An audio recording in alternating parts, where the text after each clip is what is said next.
Assalamualaikum warahmatullahi wabarakatuh. Salam sejahtera bagi kita semua.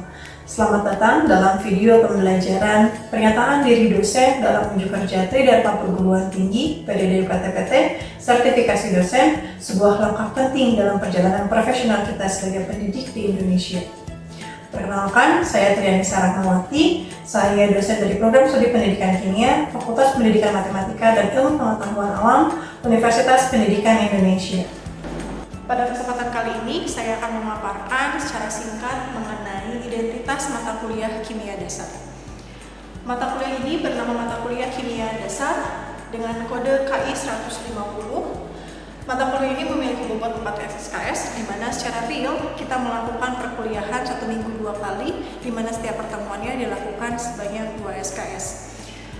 Mata kuliah ini termasuk ke dalam mata kuliah wajib atau pengembangan keahlian program studi atau PKPS, di mana setiap mahasiswa harus mengontrak mata kuliah ini pada semester 1 dan diharuskan lulus pada mata kuliah ini. Mata kuliah Kimia Dasar merupakan mata kuliah utama karena mata kuliah ini merupakan mata kuliah teoritis, di mana secara praktek mereka akan melakukan perkuliahan di mata kuliah yang lainnya, yaitu mata kuliah praktikum Kimia Dasar. Selain itu, mata kuliah Kimia Dasar juga berperan penting dalam memberikan ide-ide untuk dapat diterapkan di dalam kehidupan sehari-hari, termasuk di dalamnya adalah penelitian.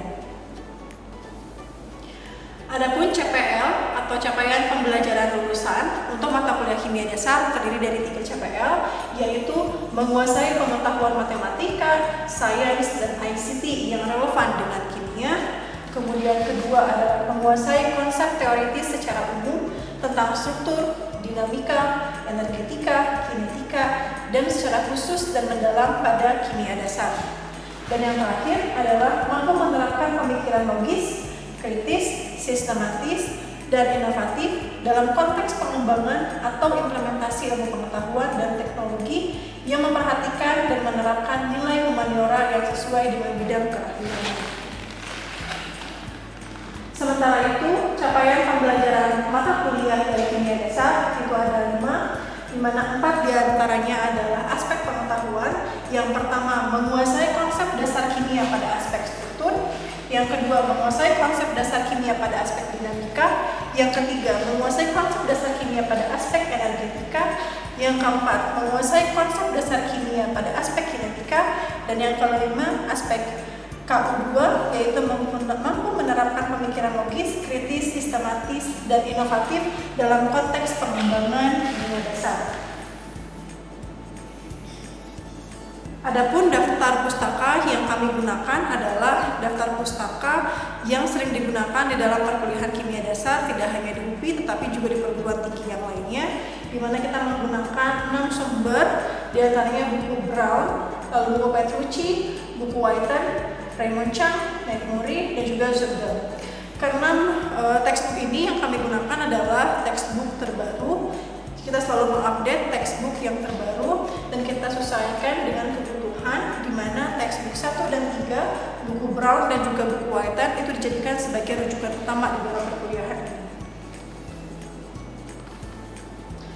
Adapun penilaian akhir kita sepakati sejak awal perkuliahan, di mana kita memberikan bobot yang sama untuk 4 penilaian, yaitu 25% untuk partisipasi aktif, kemudian tugas, ujian tengah semester atau UTS, dan ujian akhir semester. Selain itu, kami juga menggunakan learning management system, diantaranya SPOT, di mana penggunaan SPOT ini dapat membantu si mahasiswa untuk melihat RPS dari perkuliahan, kemudian mahasiswa juga bisa melihat ataupun dapat mendownload materi perkuliahan, kemudian dapat berdiskusi di dalam SPOT ini, juga dapat melakukan upload tugas-tugas dan yang lainnya. Sementara itu, untuk penilaian akhir kita melakukan secara transparan, di mana kita menggunakan LMS, yaitu namanya adalah Simbo. Mahasiswa bisa melihat di sini. Demikian video singkat, pemaparan singkat mengenai mata kuliah Kimia Dasar. Untuk selanjutnya, saya akan menampilkan video pembelajaran untuk mata kuliah Kimia Dasar. Terima kasih.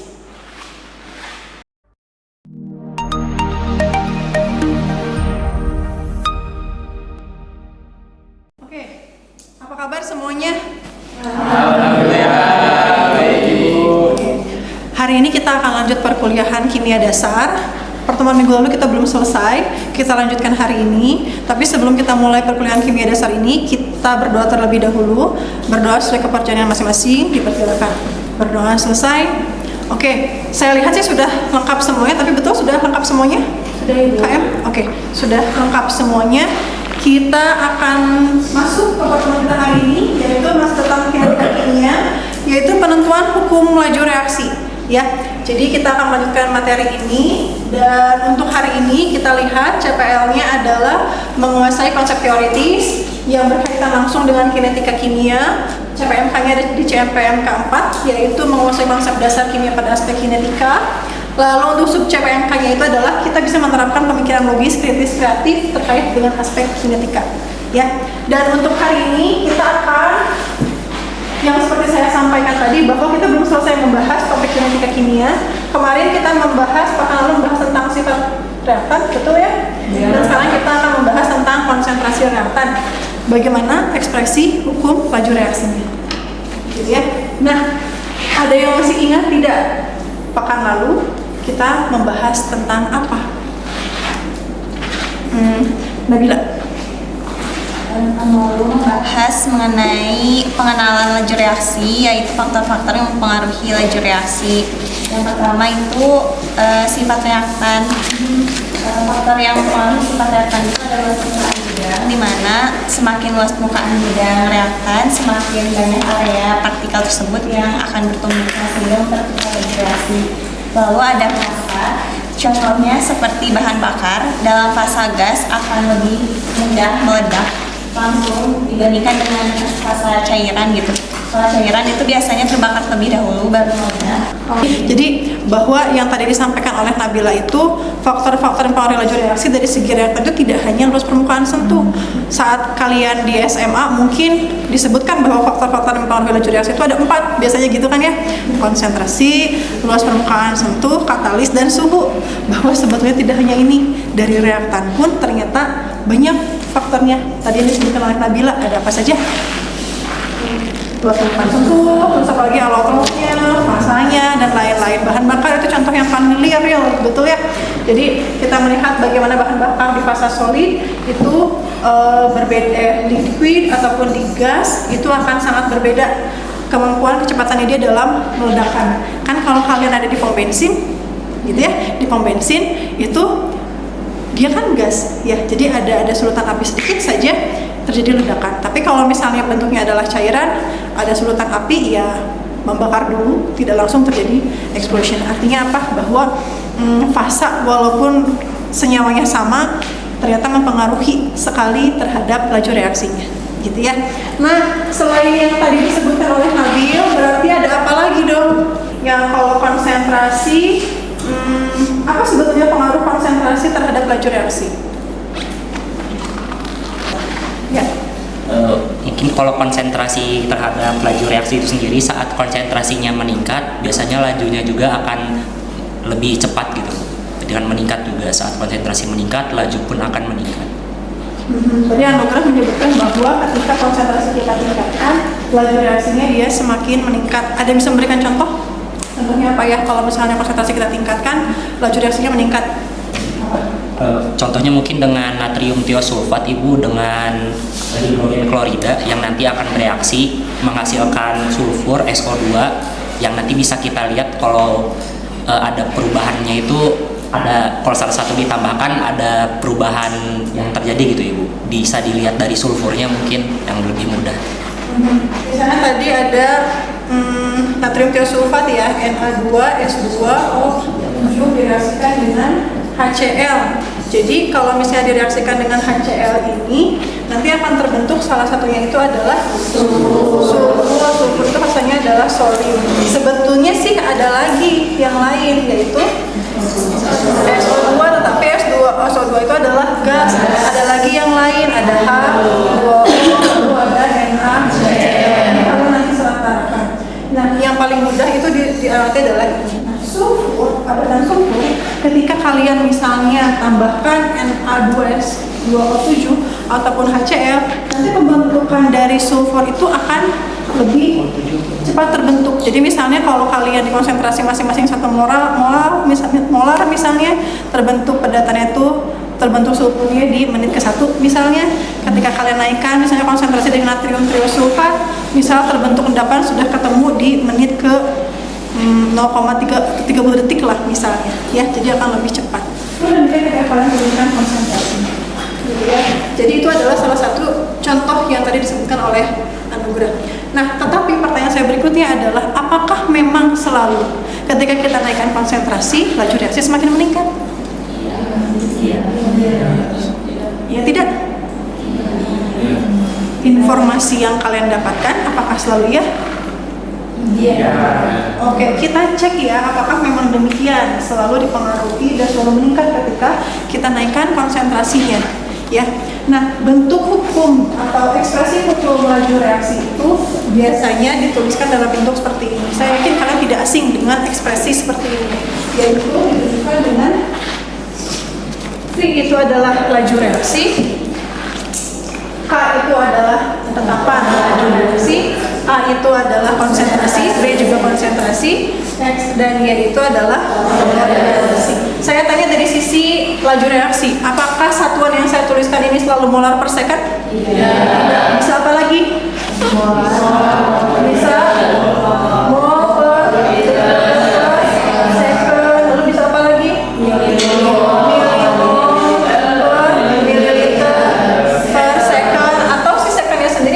Menit gitu kan, bisa jam, lalu bisa hari atau bahkan bisa tahun. Bahwa kecepatan reaksi itu kan ada yang lambat, ada yang cepat. Reaksi kapan peratan kan lama, hitungannya kan bukan detik, bahkan bukan menit gitu ya, tapi bisa jadi bulanan, tahunan. Kalau misalnya satuan dari order reaksi ada tidak? Tidak ada. Konsentrasi kan tidak selalu molar, betul? Bisa apa lagi? Per liter, tadi mililiter, dan seterusnya. Atau misalnya kan ada juga molal, gitu kan ya. Banyak sekali variasi yang bisa kita gali untuk satuan-satuan ini. Oke, nah ini adalah bentuk hukum laju reaksi. Jadi kalau misalnya ditanyakan bagaimana hukum laju reaksinya, minimal komponen-komponen ini harus ada. Jadi ya, nah K ini adalah tetapan laju reaksi, ini sangat dipengaruhi oleh yang namanya suhu. Jadi ketika kalian bekerja di suhu yang berbeda, K-nya akan berbeda. Gitu ya, K-nya akan berbeda. Jadi tidak boleh kalian lakukan di suhu yang berbeda. Sehingga kenapa kalau di lab itu kalian praktikum nanti harus selalu mengecek tekanan dan juga suhu. Karena tekanan dan suhu sangat mempengaruhi, terutama nilai tetapannya. Ya, sampai di sini ada yang ditanyakan? Nah, yang sering terjadi miskonsepsi juga karena kita belajar kimia, jadi saya harus menyampaikan miskonsepsi yang sering muncul di anak-anak SMA ketika belajar laju reaksi. Itu adalah seringkali mereka menyamakan antara koefisien reaksi dengan order reaksi. Ya, bahwa sebetulnya tidak ada cara lain untuk menentukan order reaksi yang real kecuali dengan cara eksperimen. Jadi kalau kalian punya persamaan reaksi lalu kalian setarakan, koefisien reaksi itu bukan berarti laju order reaksi. Contoh misalnya pada 4 reaksi yang saya perlihatkan di sini. Reaksi yang pertama, dekomposisi misalnya. Lihat koefisien reaksi dari NO-nya berapa? 3. Tapi di sini 2. Kan berbeda ya? Oke. Lalu di sini 2 dan 1. Tapi di sini 1. Lalu yang nomor 3 2. Terus di sini 2. Pas sama. Yang keempat 1, 3, 2. Bahkan di sini tidak ada order reaksi untuk H plus. Ya, artinya H plus itu artinya 0. Jadi memang benar bahwa koefisien reaksi itu tidak mencerminkan order reaksi. Ya, itu informasi yang harus kalian perbaiki ketika kalian sudah masuk di kuliah kimia dasar. Lalu berikutnya, bagaimana cara kita menghitung hukum laju reaksi? Misal di sini saya mengambil contoh dari bukunya Whiten. Di bukunya Whiten ini diperlihatkan salah satu contoh misalnya bagaimana menentukan laju reaksi dari data yang diperlihatkan ini. Cara menentukannya adalah kalian ambil 2 data eksperimen. Misalkan menentukan laju reaksi dari reaktan A. Maka kalian ambil 2 data eksperimen. Karena mau menentukan laju reaksi yang A, maka cari yang reaktan B itu yang konsentrasinya sama. Gitu ya. Cari yang konsentrasinya sama. Pun demikian kalau mau mencari order reaksi yang B, cari yang konsentrasi 2 data di A-nya itu adalah sama. Yang mana kalau begitu? Untuk yang mana? Ini 2, 3 terus 1, 3 ya. Oke, kita coba sekarang hitung. Saya hanya akan menghitung salah satu dulu saja. Misal untuk penentuan order A. Ya, kita bandingkan data 2 dan 3. Berarti kan hukum laju kedua dibandingkan dengan hukum laju 3 sama dengan di sini kan ada K2 itu di sini. Lalu di sini ada konsentrasi dari A gitu kan ya. Lalu B gitu ya. Per konsentrasi dari A Y B Y. Ya, 9 kali 10 pangkat min 4 satuannya apa?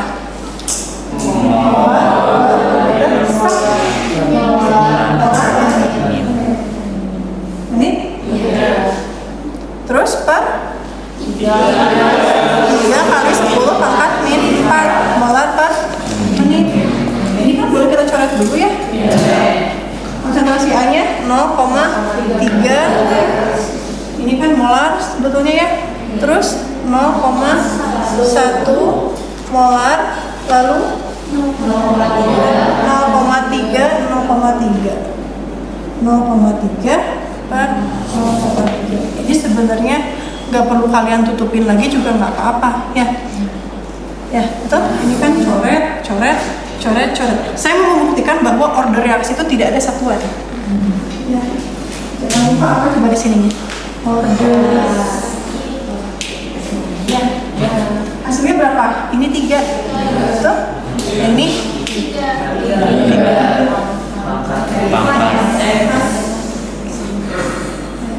Sehingga X-nya sama dengan 1. Oke? Kalian bisa lakukan perhitungan yang sama untuk menentukan order reaksi yang berbeda. Caranya persis sama. Kalian gunakan misalnya data 1, 3 dan data berikutnya. Kerjakan di rumah. Ya, ada 2 contoh soal. Saya ambil dari buku Whiten dan juga Brown. Siapa yang mau mencoba mengerjakan di depan? Berani, Dinda, Suci, ini deh, Dinda dan Suci, depan. Suci mau mengerjakan yang mana? Yang buku Oke, Dinda. Oke, Dinda sebelah sana, Suci sebelah sini. Merisha. Nah, sudah selesai. Oke, terima kasih. Kita bahas dulu. Kalau dilihat di sini ada yang menarik. Order yang diperoleh adalah order X-nya adalah -2, kemudian Y-nya adalah 1. Oke, apa maknanya? Tadi kan dapetnya positif ya? Kalau negatif berarti gimana? Kalau lihat dari sini kan 2 pangkat X sama dengan 1/4. Jadi kalau misalnya kalian mau tambahkan reaktan X itu beberapa kali lipat misalnya, apakah laju reaksinya semakin meningkat? Tidak, justru dia berkebalikan ditunjukkan dari data ini. Ya, jadi ada order negatif itu dan bukan hanya perhitungan, tapi realnya pun memang ada, gitu ya. Dan di sini diperoleh order totalnya adalah tetap order negatif, yaitu -1. Artinya reaktan ini cenderung ketika misalnya kita akumulasikan, dia akan lebih lambat. Kecuali misalnya kita buat tetap yang ini kita buat tetap terus, lalu yang B-nya ditambahinnya banyak banget, itu memungkinkan untuk lebih cepat, gitu ya. Oke, kita lihat yang ini. Ini positif semua ya? Positif semua, sama tidak jawabannya dengan kalian? Dapat ordernya udah totalnya 2, ordernya masing-masing 1, dapat nilai K dan dapat nilai laju reaksinya sekian. Oke, yang menarik di sini adalah sudah ada satuan untuk K-nya dan laju reaksinya sudah ada satuan. Saya suka dengan ini. Pertanyaan saya adalah kalau kita punya order total yang berbeda, ini kan order totalnya adalah 2 ya? Kalau order totalnya berbeda, satuannya bisa berbeda tidak? Bisa. Kenapa bisa berbeda? Karena pangkat konsentrasinya kan jadinya berbeda ya? Betul? Betul. Jadi ketika kita punya order total yang berbeda, kemungkinan satuannya pun akan berbeda. 3, cobain di rumah, turunkan, buktikan bahwa order itu sangat mempengaruhi satuan dari K.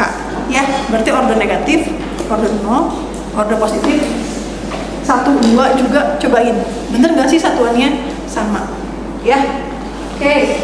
Lalu di sini yang D-nya itu adalah menentukan laju reaksi kalau misalnya diketahui konsentrasinya tertentu.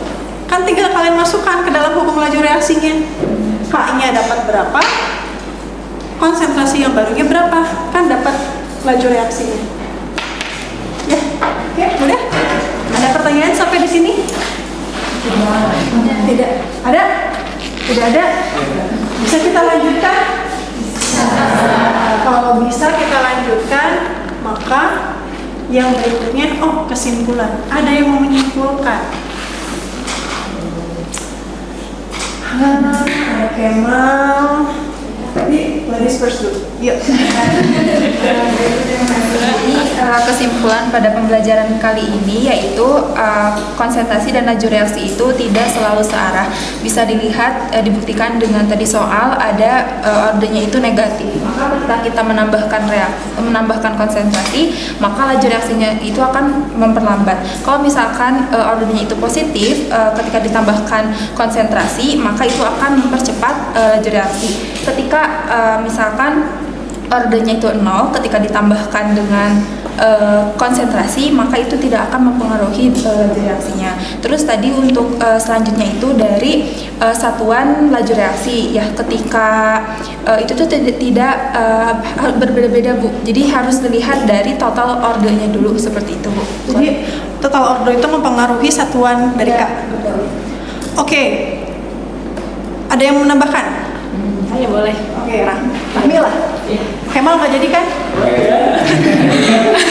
Ya mungkin saya juga setuju dengan kesimpulan dari Melanie begitu ya. Jadi kalau tadi dari Anugrah kan disebutkan kalau konsentrasi itu semakin tinggi semakin cepat gitu ya. Ternyata tidak, karena ada order juga yang mempengaruhi. Dimana kalau misalnya dia negatif gitu ya, seperti contoh itu bisa mempengaruhi reaksi bahkan gitu. Sedangkan kalau misalnya ordernya itu 0, itu konsentrasinya tidak mempengaruhi seperti itu. Oke, jadi sama ya kesimpulan yang Melanie dan juga saya menangkap ada 2 kesimpulan utama. Yang pertama bahwa kita pecahkan miskonsepsi yang sering terjadi pada siswa SMA bahwa statement yang mengatakan semakin besar konsentrasi laju reaksi akan semakin cepat atau semakin besar gitu ya, itu adalah kesalahan besar karena kita harus melihat keseluruhan reaksinya atau order reaksi dari suatu reaktan itu bagaimana. Ketika order reaksinya dia positif, maka benar konsentrasi akan mempercepat laju reaksi. Tetapi ketika kita mendapatkan order reaksinya negatif, justru dia akan memperlambat. Artinya dia justru menginhibisi reaksi tersebut. Ya. Nah, kalau 0 tidak mempengaruhi kan ya. Tadi kebetulan tidak ada yang reaksi ordernya 0 ya. Misal seperti ini. Laju reaksi 1 kan bisa aja K1-nya itu adalah A pangkat 0. Ya, bisa juga V2-nya, ini contoh reaksi yang lain. K2, A-nya pangkat 2 misalnya. Terus di sini misalnya K3-nya A-nya pangkat -1. Ya, kawin 2 misalnya. Ini kan contoh kasus yang berbeda, ada order 0, ada order positif, ada order negatif. Ini tidak mempengaruhi. Kalau ini mempercepat, kalau ini lambat. Dan dari sini pun kita ketemu bahwa satuan dari K itu bisa berkali yang segini.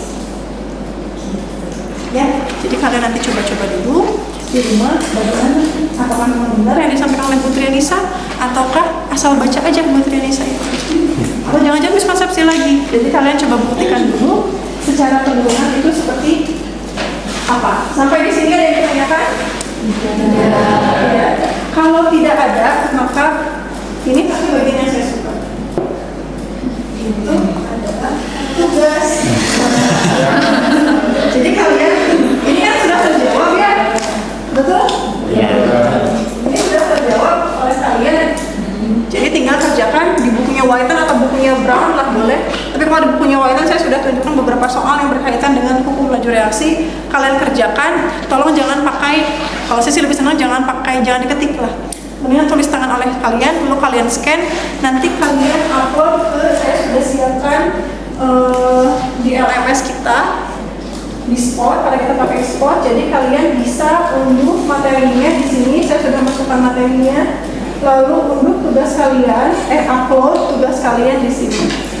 Ya, saya kasih waktu pengerjaannya 1 minggu, dimulai dari hari ini tanggal 10 jam 12 sampai dengan tanggal 16. Kalian scan tulisan kalian sendiri ya, tolong jangan diketik, apalagi pakai ChatGPT. Karena ChatGPT itu copy langsung keluar. Ya, jadi harus tulis tangan supaya makin nempel. Karena kalau saya tipenya tipe orang visual, terus baik kinestetik juga. Jadi kalau misalnya dipraktekkan itu lebih mudah. Apalagi diajarin ke temannya, pasti itu akan lebih nempel lagi. Jadi Bani nggak usah sedih, minta aja nanti Nabila, Azmi, misalnya Merisha, misalnya untuk mengajarkan, ya, dan nggak perlu malu untuk bertanya. Kalau kalian bertanya pada saya pun boleh, nanti ketemu di lift, ketemu dimanapun, kalian boleh bertanya. Ya, oke. Kalau tidak ada pertanyaan, tidak ada.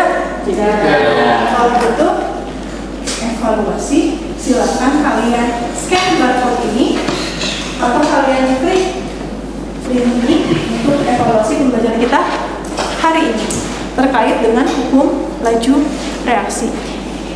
Saya linkkan ke Google Form dan bentuk soalnya adalah masih pilihan berganda, jadi masih memungkinkan untuk kalian coret-coret untuk catatan kalian sendiri. Ya, sudah selesai? Sudah? Ada yang belum? Atau ada yang masih kesulitan untuk upload materi, submit jawaban? Tidak? Semuanya sudah oke? Bisa masuk ya? Oke, kalau sudah, untuk materi berikutnya, yang tadi itu adalah salah satu cara untuk penentuan order reaksi. Untuk materi berikutnya adalah metode lain yang dapat kita gunakan untuk menentukan order reaksi dari suatu reaktan. Jadi bukan hanya dengan membandingkan data saja, gitu ya, data eksperimen, tapi kita bisa menggunakan cara yang lain. Kita kuliah hari apa selain hari Kamis? Hari Kamis, berarti besok kita ketemu lagi. Kita bahas metode berikutnya untuk penentuan laju reaksi. Ya, mudah-mudahan tetap semangat dan semuanya sehat, hadir semua seperti hari ini, dan bisa menyerap informasi dengan baik. Kalau tidak ada pertanyaan, saya cukupkan pertemuan kita hari ini. Terima kasih. Assalamualaikum warahmatullahi wabarakatuh. Waalaikumsalam warahmatullahi wabarakatuh.